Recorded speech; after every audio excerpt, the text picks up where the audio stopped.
When you grow up on the land and you grow up in community where you see creation at its best,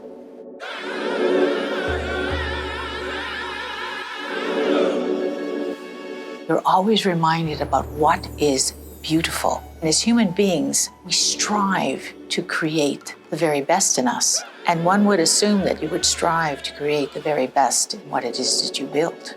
We knew that we needed to create a beautiful space so that this city would see the beauty of Indigenous people.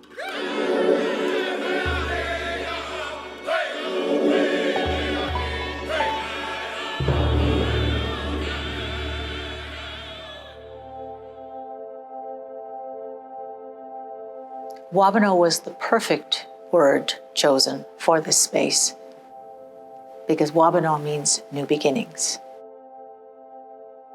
At that time, in 1998, when that name was chosen, people didn't even think there were Indigenous people in the city, that our voices were not heard or seen.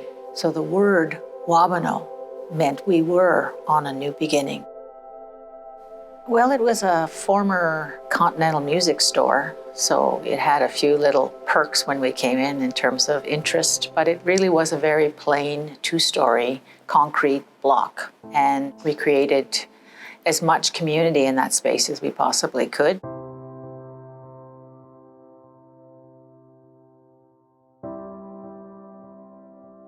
We had our programming on the second floor and our clinic was on the first. And we slowly developed the basement area so that we could have gatherings and activities for our kids.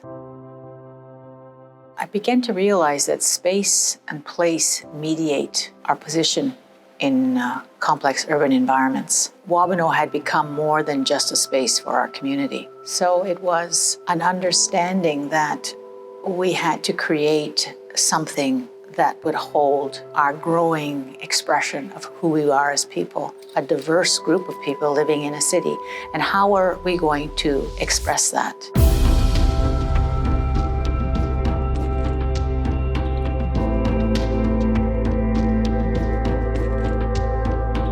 When Allison came to me and she mentioned that she bought that site and she bought the building and she wanted to expand on it, I really felt close to home because me and my wife, we've lived in Vanier for many years, had many houses along here and the way. So for me, it was sort of coming back home and giving back to the community. Part of the vision that we discussed was, having symbolic references to the Ottawa as a meeting place where two rivers meet, hence the curved glass on the outside. When you walk down that street, you see this amazing glass that has a reflection of water. And you see this amazing brick and curvature of line all around that makes you feel the building is woven into the brick, into the cement all around this area.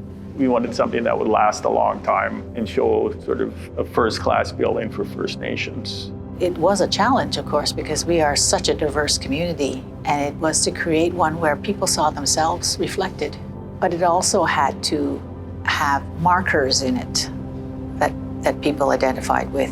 First Nations have always sort of struggled with their identity ever since sort of the whole residential school issue. When you're doing, architectural representation, a lot of architects, they just put like a teepee up shape. Oh, we've done the Indian thing, right? And then, that's sort of it. But I don't think they really understand the essence behind everything. Whereas, curved form symbols, the nature's palette of earth tones and things like that, really help address, the First Nation culture or that spirit of being oneness with Mother Earth. This building is a living, breathing organism. And so it was to try and reflect that. And part of it was to remind us as we move through this space that we were part of multiple things that are part of our normal environment. Allison said, I want the 4 levels to represent the 4 elements. So the 4 floors of Wabano represent the sky world, the fire floor, water, and Mother Earth. So in the lower level of Wabano, it is representative of Mother Earth.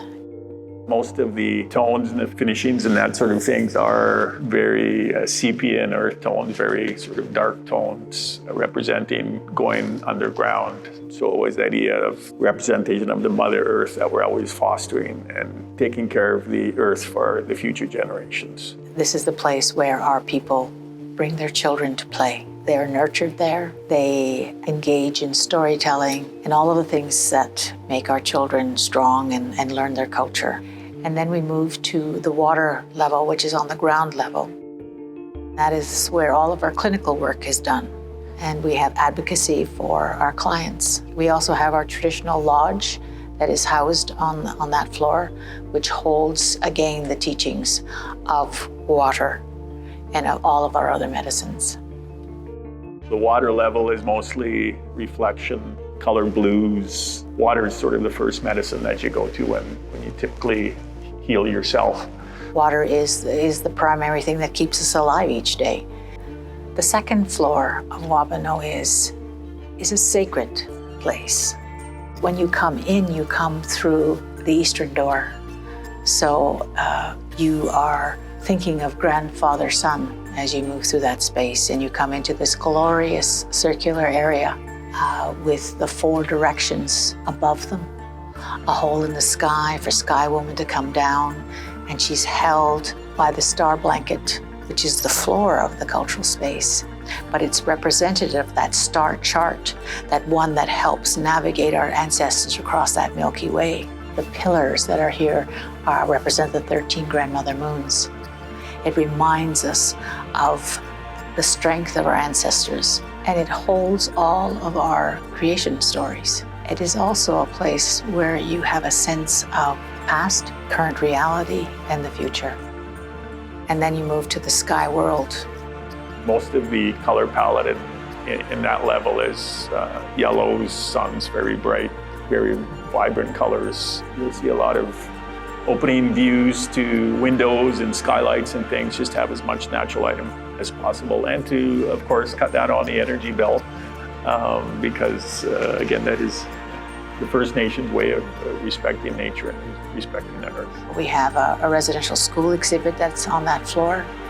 And we also have a space for the creative work that Wabano does. You can do all the things that you would normally do in community.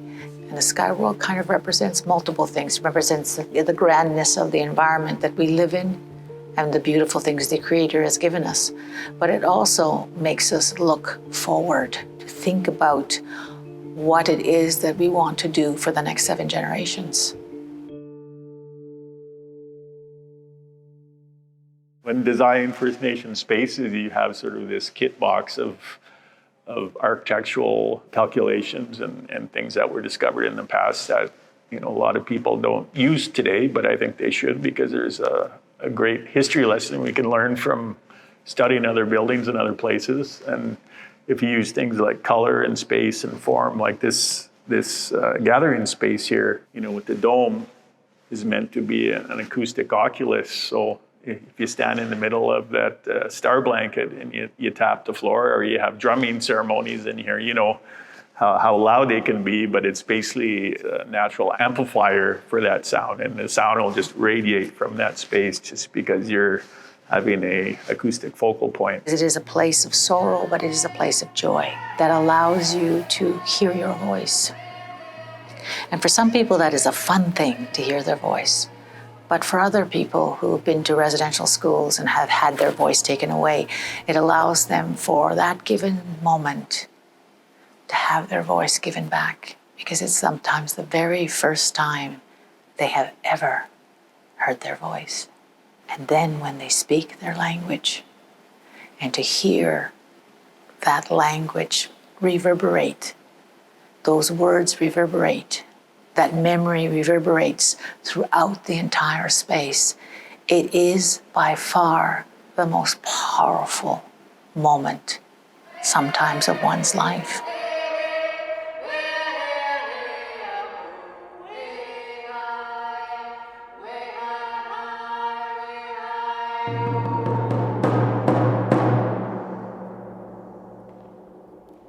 Anything that will be great requires risk.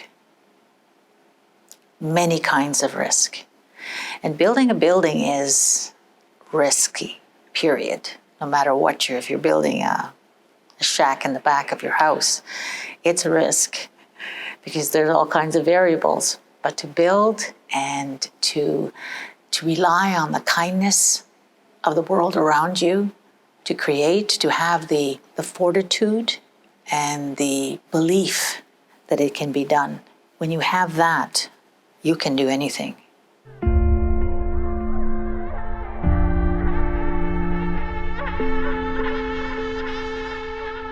What makes us different is this is a lived expression of a culture. And when people move through it, it changes each day. It grows and develops, and you learn what it is to be a strong Indigenous person. And that's what any space is supposed to do.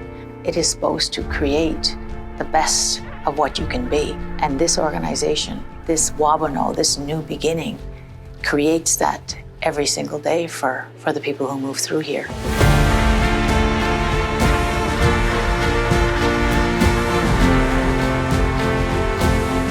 We have a world that has lots to learn from us because we have a lot to give it. And this generation is going to do that. And when they can do it in a space that reflects them, that job is a little easier. And it always reminds you of how beautiful, how strong you are, and how magnificent the world can be from this view.